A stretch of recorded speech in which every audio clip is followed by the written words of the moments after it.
Étienne Chouard.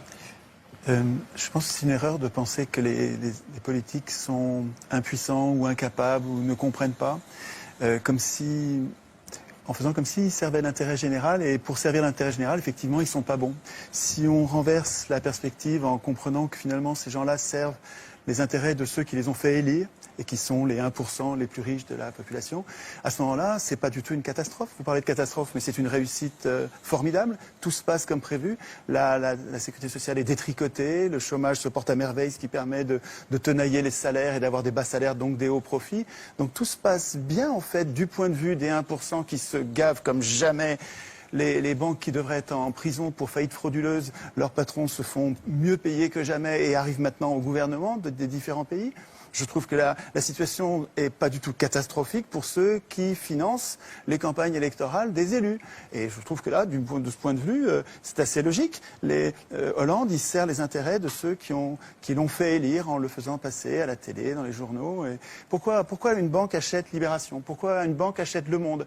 Pourquoi une banque achète le quart Sud-Est? Pourquoi le Crédit Mutuel achète le quart de la presse quotidienne régionale?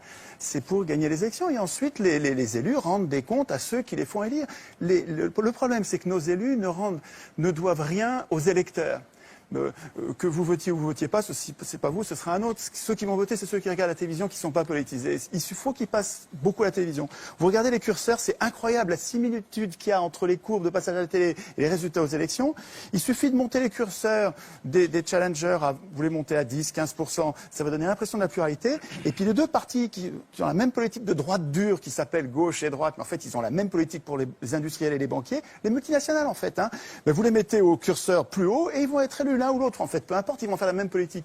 Alors évidemment, les gens sont gentils, ils croient les candidats au moment des campagnes électorales, et c'est notre gentillesse qui fait la déception après. Mais enfin, après 200 ans d'échec du suffrage universel, qui permet aux riches d'acheter le pouvoir politique, depuis qu'ils écrivent les constitutions, ces gens-là ont mis en place un système, d'abord censitaire, là au moins c'était clair, et ensuite universel quand ils sont aperçus.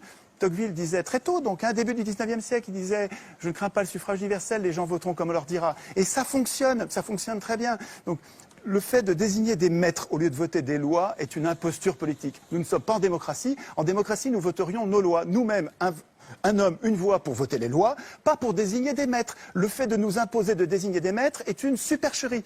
Ça donne un résultat plutocratique avec les riches qui dirigent depuis 200 ans. Alors aujourd'hui, on arrive dans une crise parce que le capitalisme n'arrive pas à verser suffisamment de salaire pour vendre leur camelote. Alors effectivement, ils prétendent que le système est en crise comme si c'était un accident. Mais ce n'est pas du tout un accident. Les choses se passent comme d'habitude, avec une impuissance politique. Vous avez raison sur l'impuissance politique, mais cette impuissance politique, elle est programmée. Il y a un endroit où il est écrit que le peuple n'a aucune puissance. Ça s'appelle la Constitution. Le problème, c'est que tout le monde s'en fout. Nous nous foutons de la Constitution.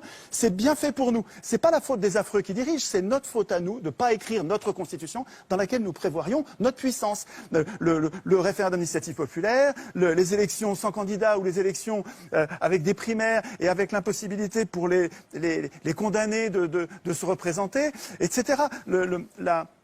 Notre impuissance tient à notre démission du processus constituant.